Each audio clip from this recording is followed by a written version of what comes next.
Muchas gracias, gracias por la invitación, buenos días. Los vuelvo a presentar para quienes acaban de llegar. Tenemos a Gabriel Baldacerra, que va a ser el representante de los generadores eléctricos. Pablo Tarca es el representante de los transportistas eléctricos. Fernando Pini, de los distribuidores. Y acá tenemos también a Eduardo Velocchi, que va a representar a los grandes usuarios. Así que, bueno, gracias. Estoy feliz de no tener que preguntarles cómo hacen para invertir con tarifas congeladas. Me parece que hay un gran avance. Pero bueno, si quieren, primero cada uno haga una pequeña introducción de cómo anda su sector y después vamos con algunas preguntas. ¿Qué tal? Buenos días a todos y gracias, Ali, por la invitación. ¿Cómo está el sector de generación? A ver, tenemos perspectiva de desafíos de corto plazo. Obviamente, como saben, aproximadamente la potencia instalada del país es 44 gigavatios de energía. Y de esos 44 gigavatios de energía, 15 ya tienen más de 30 años. Y de esos 15, 5 tienen más de 50 años. Por lo cual es necesario para el crecimiento del país una renovación, un revamping de aquellas máquinas que lo permitan. Y para ese contexto de inversión, que la generación, bueno, todo lo que tiene que ver con energía eléctrica, es capital intensivo y de largo plazo, está claro que necesita marcos estables, señales claras. Para nosotros lo que vemos estamos obviamente auspiciosos de todo este proceso de cambio regulatorio que se está produciendo, en el cual fuimos parte con algunas consultas y contribuimos. Estamos esperando obviamente la implementación y la devolución y creemos necesario pasar de un esquema, en nuestro caso, de esquema regulado, de precios regulados a precios competitivos con señales de largo plazo, que en el cual le da la señal clara al inversor para poder invertir. O sea, uno necesita tener señales claras para tener una perspectiva de retorno de capital y poder aventurarse en la inversión. El sector de generación es un negocio en el cual de libre, libre participación, de competitivo, por lo cual es necesario tener esas señales claras. En el medio tenemos también otras coyunturas que también en lo que tiene que ver con las tecnologías, uno necesita tener distintas cosas. Primero, recursos, en el cual uno tiene que ubicarse donde están los recursos, en este caso los renovables, los recursos naturales, en lo que tiene que ver con lo térmico, donde están los recursos de combustible o también de agua para producir, por lo cual en ese trayecto también es necesario la intermediación, que ahí tiene que ver lo que es el transporte eléctrico o el transporte de gas para abastecer a esas centrales. Todos los proyectos aproximadamente demoran de 3 años vista de implementación, por lo cual uno tiene que tomar la decisión mucho antes. Por eso es necesario siempre conocer y tener perspectiva y previsibilidad en cada uno de los marcos que uno tiene que analizar para poder hacer esas inversiones. Buenos días a todos, gracias Alide por invitarnos a poder participar. Y un poco la mirada nuestra de separando lo urgente de lo importante, creo que lo urgente está resuelto, que no implica que podamos estar relajados, pero sí está resuelto con la renegociación quinquenal tarifaria, un poco lo que vos comentabas, Sofía. Lo que nos da eso es tener la previsibilidad de saber con qué recursos contamos. Las empresas, en el caso nuestro, tienen una inercia muy grande tanto para acelerar como para frenar, con lo cual el no tener una previsión te impide poder hacer las inversiones de manera programada.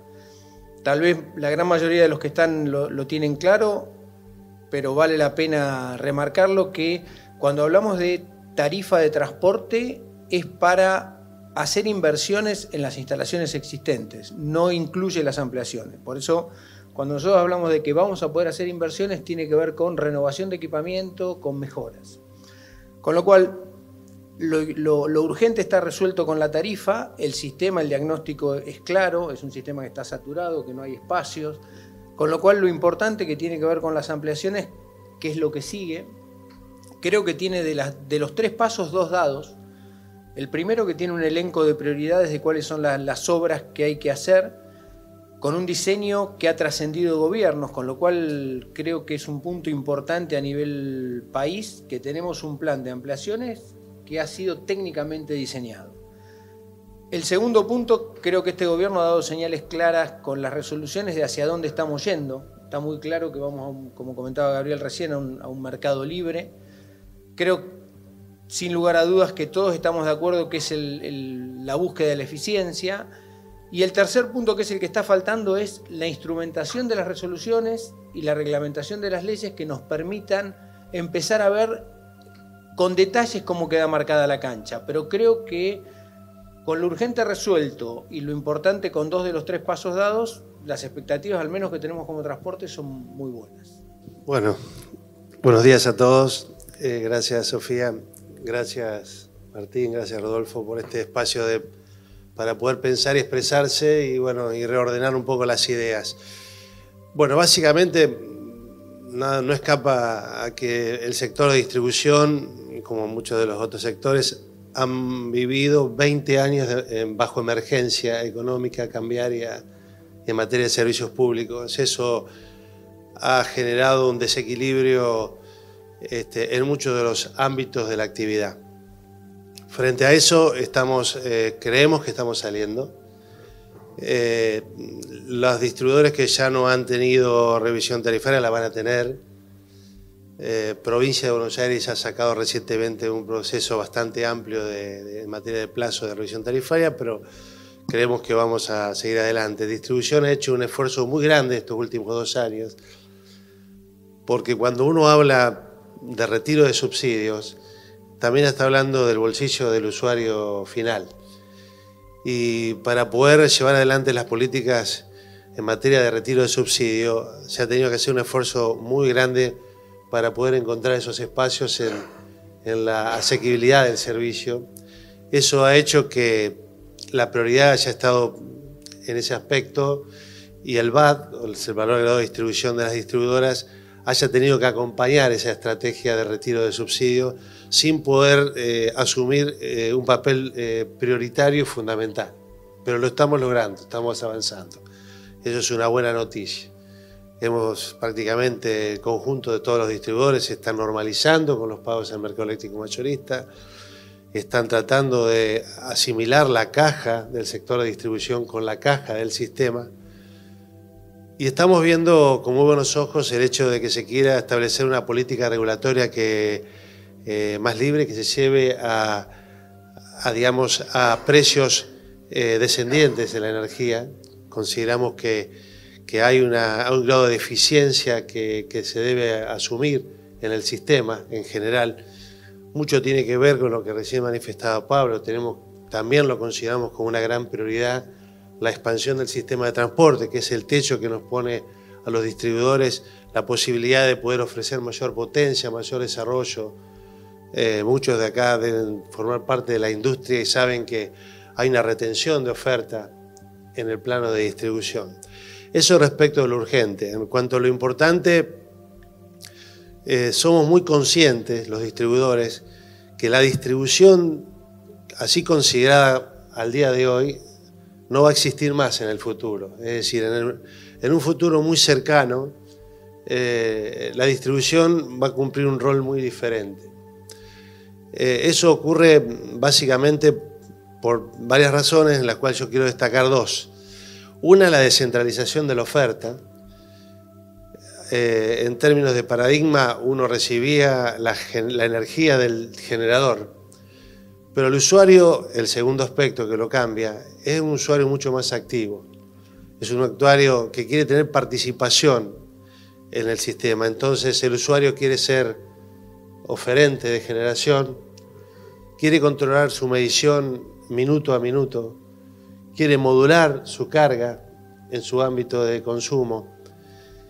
Eso obliga a que los sistemas operativos de las compañías tengan que ser adaptados a un esquema mucho más flexible, mucho más armónico, un sistema que le permita maniobrar en tiempo real al distribuidor. Y frente a los cambios regulatorios que mencionaban también, es muy importante entender que el distribuidor, en la masa de la energía que mueve hoy, primero va a ser reducida, porque muchos de los segmentos regulados pasan a ser desregulados, y porque además existe la necesidad de entregar el concepto de la energía a la libre competencia. Eso hace que el distribuidor sea estrictamente un distribuidor, prácticamente una administración de redes.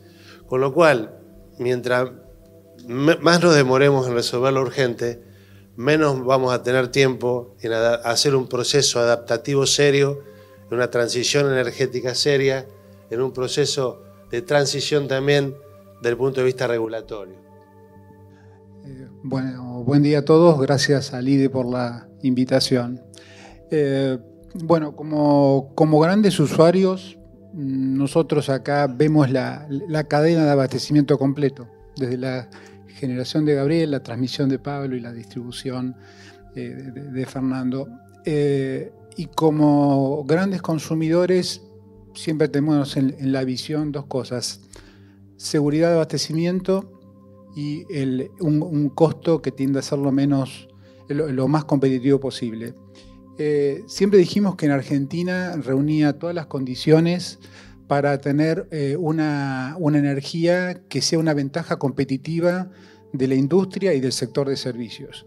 Y creemos que esto sigue siendo así. Lo dijimos hace varios años en este mismo lugar. Vaca Muerta era una oportunidad, la veíamos como una oportunidad, hoy se convirtió más que en una realidad. Solamente nos falta traer el gas a los puntos de consumo para que los generadores lo puedan usar en forma eficiente, y esa tendencia va a seguir.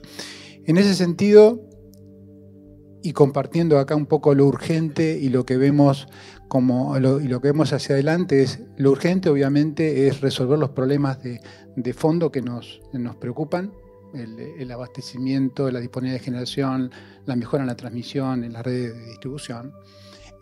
Y mirando hacia adelante, como decía Martín, creo que estamos en una etapa de cambios, donde se vienen cambios regulatorios, donde esperamos que estos cambios vayan hacia una flexibilidad de mercado que nos permita mejorar el sector de generación, mejorar el sector de transmisión y el de distribución. Y lo que siempre tenemos que, desde nuestra visión, y como este nuevo sistema involucraría un cambio de un precio medio que hoy tenemos de formación de precio en el mercado mayorista a una tendencia marginalista, creo que en esta transición, que será ya hasta diciembre del 2028, deberemos ser bastante cuidadosos en cómo hacer esa transición para no generar precios que cambien abruptamente. Y lo que sí creemos que este cambio regulatorio, que creo que es la base de lo que está sucediendo ahora y mirando hacia adelante, tiene que fomentar las decisiones de mediano y largo plazo. Eso da consistencia tanto al sector de generación y a todo el resto de la cadena. Y obviamente también le va a permitir a los grandes usuarios tomar decisiones en esa misma línea, que creemos que es la mejor. Históricamente, la gran demanda ha acompañado hacia el mercado, lo ha vivido de cerca, ha vivido los vaivenes, y cada vez que nos ha tocado jugar en un mercado desregulado, lo hemos hecho cómodamente con todo el resto de los sectores, y creo que a eso tenemos que tender. Para eso necesitamos reglas claras a futuro, que realmente las nuevas reglas, el nuevo marco regulatorio genere competencia real, ¿sí? Eso creo que va a apalancar un poco todo lo que viene, y obviamente vamos a necesitar un esfuerzo conjunto para resolver los próximos 2 o 3 años desde el punto de vista abastecimiento, tomando las decisiones que haya que tomar ahora, ¿no? Bueno, gracias. Arranco con Gabriel, entonces las preguntas. Corregime, más o menos la matriz energética de Argentina es bastante diversa, más o menos 50% es térmica, se podría ser 7% nuclear en promedio, 13% renovables, eólica y solar principalmente, y 30% hidráulica. ¿Estamos bien más o menos? Bueno, bastante diversa. Ahora, el gran desafío, como vos decís, es Argentina tiene máquinas obsoletas que hay que cambiar, necesita financiamiento, también necesita ahí un cuello de botella que es el transporte, que después lo vamos a hablar.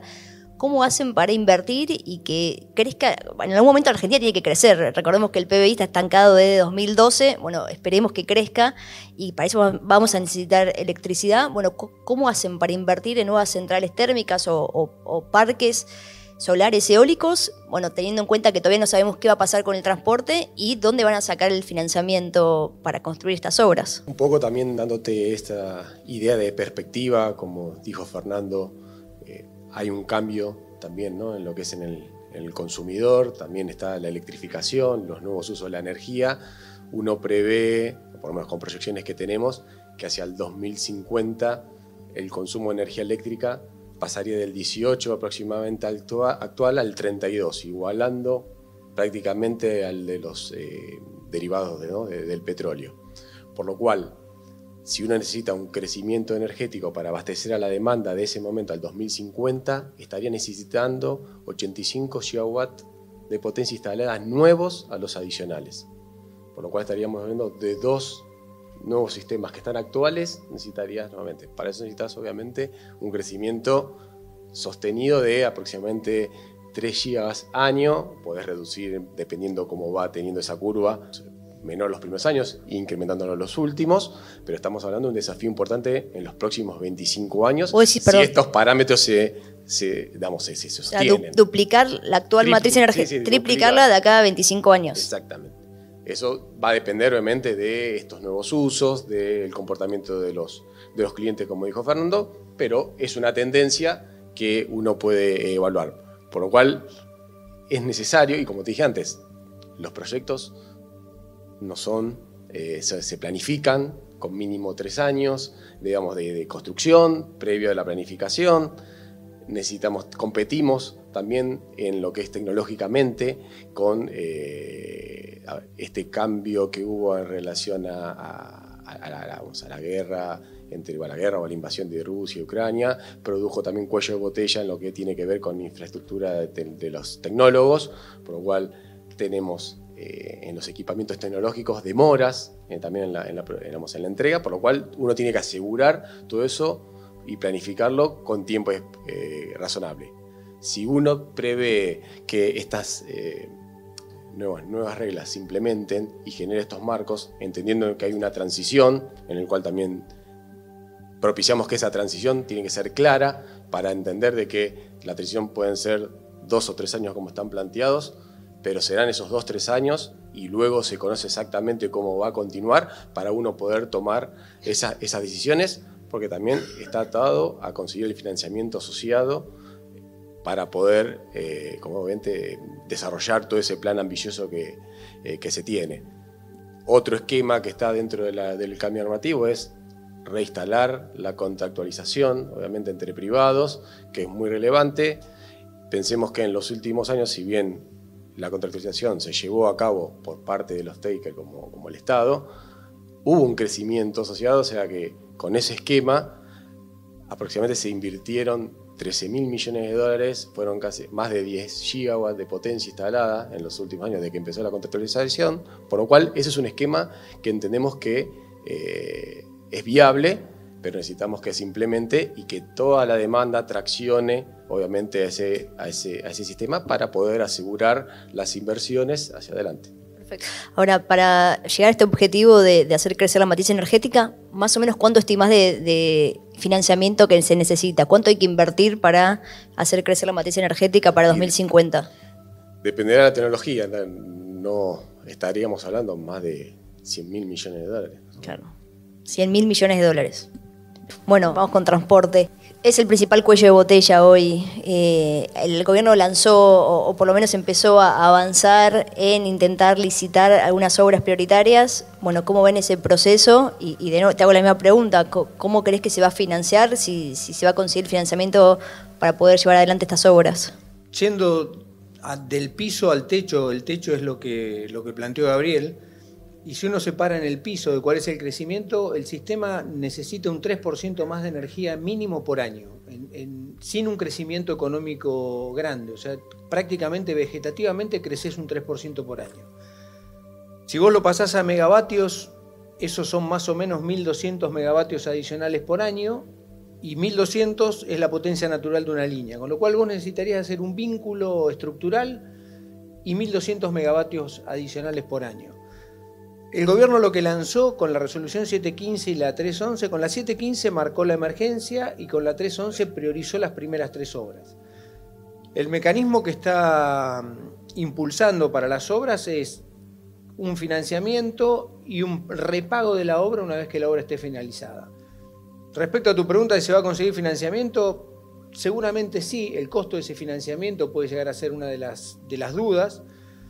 Algunos puntos orientativos son las tasas que están pagando las ON de empresas de energía reguladas, con lo cual pareciera que hay un mercado de capital que está, digamos, con avidez para invertir. Creo que lo más importante ahora sería rápidamente poder empezar a lanzar esas licitaciones para ver los resultados. Creo que sí hay una variable que nos juega en contra, que es el tiempo, porque cuando la demanda crece, hoy por hoy la sociedad es bastante hostil y lo que vos no podés es pensar que vas a tener restricciones de demanda, con lo cual la demanda se abastece, la diferencia es a qué costo. Si vos no haces obras de infraestructura que te permitan la búsqueda de eficiencia que estamos todos hablando, esa demanda va a ser abastecida. Y vas a terminar derivando recursos que deberían haber ido a infraestructura al gasto corriente para pagar combustible. Con lo cual, me parece que el punto es tratar de encontrar los caminos más cortos posibles para ver cómo empezar a construir. Y como dice Gabriel, hoy, en el mejor de los casos, una obra te lleva 3 años. Hoy tenés cuellos de botella a nivel equipamiento de potencia, que tal vez tenés plazos de entrega de 4 años para transformadores, reactores, que hacen que habría que pensar por ahí posiblemente hasta en adelantar compra de algún equipamiento antes de lanzar la obra, porque va a ser el cuello de botella de plazos. Bueno, y Fernando, ustedes tienen por ahí el rol más difícil, que son la cara con los usuarios, los clientes que vienen y le dicen: a mí se me cortó la luz, me aumentaron las tarifas, se me está cortando la luz, ¿por qué? Si ahora ya tienen tarifa. ¿Y ustedes cómo le explican que no? Bueno, voy para atrás y generación, transporte, tienen que invertir en obras que todavía tardan 30 años. ¿Qué desafío tienen ustedes por delante y cómo pueden distribuir o hacer más eficiente la distribución en este contexto donde, verdad, lo que falta es transporte y generación? Bueno, es difícil porque nadie quiere escuchar porque aumenta un precio. Ni siquiera lo quiere escuchar el regulador cuando lo tiene que sancionar y tampoco lo quiere escuchar el usuario cuando lo tiene que pagar. Pero la verdad tengo que decir que el usuario es bastante pacífico, mucho más pacífico que la idea que se generan las mesas de trabajo a nivel político y a nivel regulatorio. Para que te des una idea, nosotros hemos estado retirando subsidios. Yo quiero separar esto de retirar el subsidio con aumentar las tarifas, porque pero no lo digo en sentido de reproche, sino lo digo que en sentido del trabajo que ha hecho el sector de distribución para que pueda el Estado retirar los subsidios y el ahorro del gasto público que ha venido haciendo. No es solo el Estado pone dinero y ustedes le deben a Camesa. Salir de esa dinámica creo que es muy fundamental para nuestro sector. Entonces el usuario, te decía, no castigó la cobrabilidad de las compañías siguieron teniendo la misma cobrabilidad que venían teniendo, obviamente las pérdidas mucho más caras porque la energía aumenta. Hubo que salir a traccionarlas muchísimo más fuerte, con cuadrillas que pongan en alerta, digamos, aquellos casos de hurto y de robo, porque cuando se le roba la energía se le roba al conjunto de la economía regulada. Esto está claro que es así, ¿no es cierto? Pero no hemos tenido ningún tipo de problemas para trasladar los precios a la demanda, no, de ninguna manera. Lo que sí, estamos muy expectantes porque la actividad de distribución es una actividad electrointensiva, de capital intensivo. Es decir, si a vos te pasa como le pasó a una de las compañías del grupo nuestro, como Bahía Blanca, hubo que hacer todo el sistema eléctrico de un día para el otro. Eso requiere almacenes con materiales, eso requiere capacidad de reacción operativa, eso requiere expertise, pero también requiere recursos, ¿no es cierto? Es decir, vos no podés asumir el sector de distribución sin no tener una caja que te permita actuar o reaccionar frente a contingencias que ahí sí la gente verdaderamente lo necesita de una manera insoslayable. No sé si respondo con esto a la pregunta. No, más o menos en el último año y medio las tarifas aumentaron 400% de niveles muy bajos, más o menos, ¿o estoy exagerando? Depende, nosotros tenemos, cada jurisdicción tiene su regulación, ¿verdad? Pero promedio se puede decir que sí, en términos de energía y IVAT, ¿no? ¿Y la morosidad? La morosidad sigue estando entre un 90 y un 100% de cobrabilidad. O sea, la morosidad no se ha impactado. La morosidad se impacta y se recupera. Se impacta y se recupera. Es decir, es algo dinámico que obviamente tiene que ver con la gestión.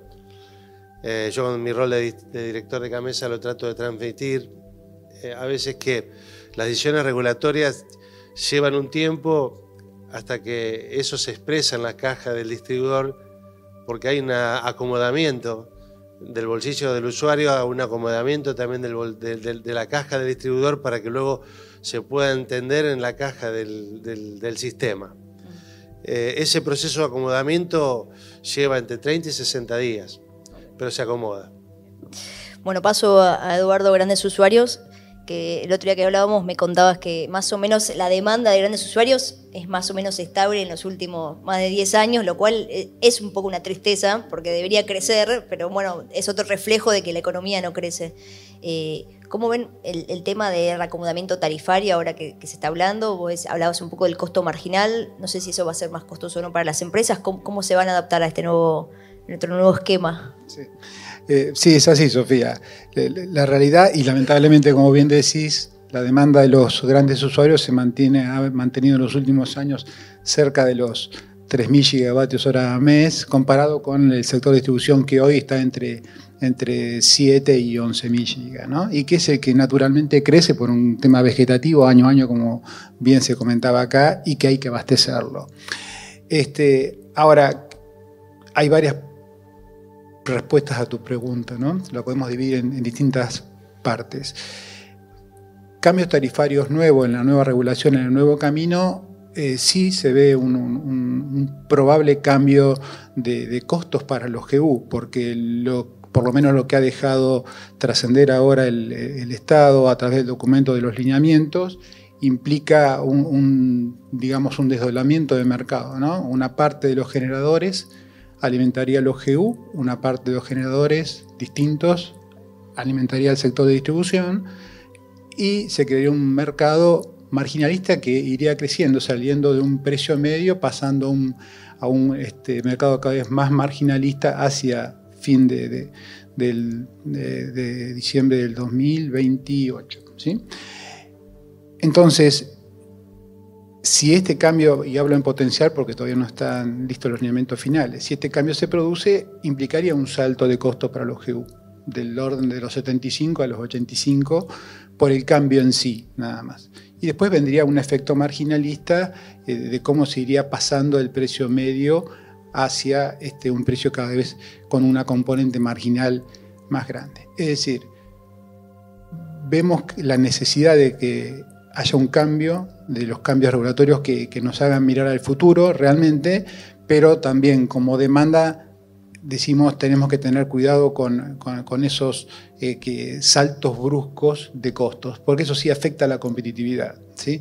de cualquier sector consumidor. Entonces, ese es el primer punto, te diría, a considerar.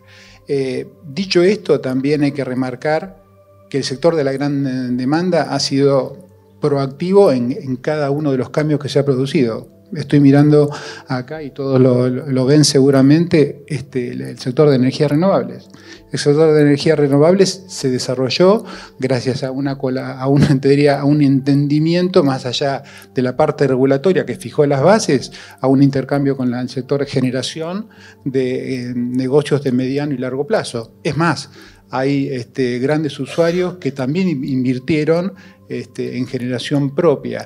Y ahí teníamos dos visiones. Una, también justamente cuidar la matriz de costos y también enfocados también en la transición desde el punto de vista medioambiental. Entonces, el conjunto de lo nuevo como mensaje sería, tenemos que hacer esta transición, la transición tiene que ser lo más ordenada para tratar de evitar saltos bruscos en los costos de la industria que va a afectar la competitividad, pero necesariamente tenemos que comenzar a transitar esto en conjunto. Bien, nos quedan nada más que 5 minutos, así que voy breve de vuelta, voy con el costo del financiamiento, que creo que, por lo menos en mi obsesión, con riesgo país en 700 puntos básicos, con encima un historial argentino donde hubo congelamiento tarifario. Vos nombrabas recién las renovables, que el éxito tal vez también estuvo en que estaba el FODER, que es este fondo donde garantizaba el pago o el no pago de tarifas. Pero eso solo fue para los bilaterales con el Estado, con los que fue el Estado, que serían los planes renovar. Lo que hablaba Eduardo era los contratos Mater, que era, como también yo citaba anteriormente, esta contractualización que había entre grandes usuarios y generadores, que también los lineamientos lo amplifica, incorporando a la demanda residencial, y que entendemos esa contractualización es un camino para darle previsibilidad también a los proyectos que se tienen que poner en el futuro. O sea, estos contratos que yo decía antes también, que entre off-taker Estado y off-taker privados, es lo que permitió tener este crecimiento de generación en los últimos años. Y el costo de financiamiento, cuando hay un sistema, un mercado, una perspectiva estable y previsible, se consigue y aparece. Como dijo Pablo, dependerá del contexto, ese costo del financiamiento, pero hay, digamos, obviamente fondos o inversores locales o extranjeros dispuestos, obviamente, a participar. O sea, ¿vos crees que toda la nueva generación que va a venir se va a poder contractualizar con privados? Esa es la idea del Estado. Sí, con privados y también con demanda, el crecimiento vegetativo residencial. Distribuidoras. Bien, entonces en transporte sí igual va a ser una tarifa regulada, ahí sí va a necesitar algún tipo de garantía. Nosotros cobramos disponibilidad, no cobramos energía transportada. O sea, las empresas de transporte cobramos por hora. Con total independencia de que la línea esté 100% cargada o sin carga, nosotros cobramos la hora del kilómetro de línea. Respecto a la proyección que tenemos, hoy tenemos una tarifa regulada por los próximos 5 años, con lo cual, desde el punto de vista de la explotación del sistema de transporte, no tenés hoy fuerte dependencia de, como sí puede ser para una inversión o para una tasa de un financiamiento. La tarifa nuestra está totalmente definida y, te diría, fija y con una actualización mensual. Claro, pero nuevas obras de transporte sí no van a decir, esta van a estos privados, ayudan a todo el sistema en general. Sí. Por lo cual ahí sí se espera que... Las nuevas obras, por cómo están diseñadas y los lineamientos que está dando el Estado, van a ser financiadas por privados y ese privado es el que va a tener que poner su costo de financiamiento. Es cierto que si vos mirás la foto actual, podés llegar a hacer números que te dan tasas altas. Me parece que quienes proyectan a futuro tienen expectativas de continuidad y de confianza, con lo cual hacen los números con lo que suponen va a haber dentro de unos años y no con el riesgo país actual. ¿Con qué riesgo país, por ejemplo? Yo soy ingeniero electricista, vos economista. No, pero eso es tirar la pelota a la tribuna. Lo aprendimos de ustedes, pero bueno, no Muy bien. importa. Muy bien. Bueno, y señor, vos hablabas de la demanda a futuro. Me imagino que también en algún momento van a incorporar los medidores inteligentes también para que uno desde el teléfono pueda, o mismo Claro. se pueda finalmente Claro. poner lavarropas de noche, que va a ser más barato. ¿Eso es un futuro lejano o puede ser en los próximos años? No. Bueno, esperemos que no sea tan lejano. Nosotros ya avanzamos con un plan de recambio de medidores en materia de medición inteligente, con sistemas, como te los comenté, con sistemas dinámicos, pero bueno, obviamente que no es la prioridad en materia de distribución hoy, ¿no? Es decir, la prioridad de hoy es acompañar la expansión del sistema de transporte, acompañar el crecimiento y la adaptabilidad de los sistemas de subtransmisión relegados por los congelamientos tarifarios y brindar el servicio. Ahora bien, en base a lo que venías preguntando de cómo se puede incentivar la inversión, creo que nosotros somos los aportantes de una estructura comercial y regulatoria básica como para que exista nueva generación en el sistema, porque en vistas a la nueva regulación, nosotros estamos planificando el nueva estrategia de abastecimiento del distribuidor. Básicamente, derivando nuestra compra de energía al mercado con una compra de un contrato a mediano y largo plazo, con lo cual estamos tratando de armar las subastas de energía, porque si los plazos no me fallan, si el 1 de noviembre hay que incorporar contratos a término para el abastecimiento de una porción de nuestra demanda, tenemos que ingresar los contratos para la administración del mercado eléctrico mayorista en septiembre, con lo cual en septiembre tenemos que entregar ya los contratos. Así que creo que esos son nuestros desafíos. Bien. Bueno, Eduardo, estamos casi sin tiempo. ¿Algo más que quiere decir? ¿Va a crecer la demanda industrial en el de grandes usuarios? Este año está estable, me habías dicho, con respecto al año pasado.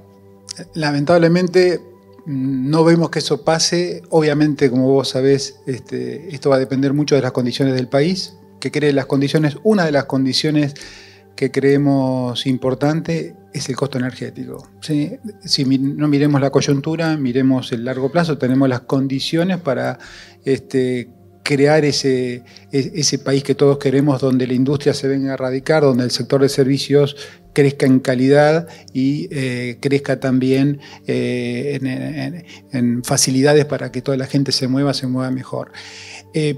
Pero acá una cosa que quería mencionar que me parece importante.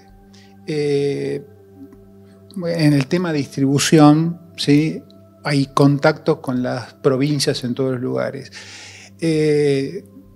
A diferencia del sector gas, que acá justamente tenemos a Carlos, representante del Energas, es federal.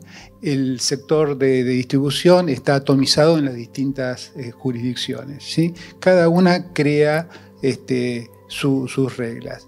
Y dentro de eso hay una parte que cada sector o cada provincia pone sus reglas impositivas. Hoy hay una carga impositiva en el sector de peaje que varía entre un 6 y un 13%. ¿Sí? Entonces, me parece que ese es otro tema que también hay que ver y que ayudaría a la competitividad, rever todo lo que es la carga impositiva, cómo se cobra y demás. Muchas gracias a los 4.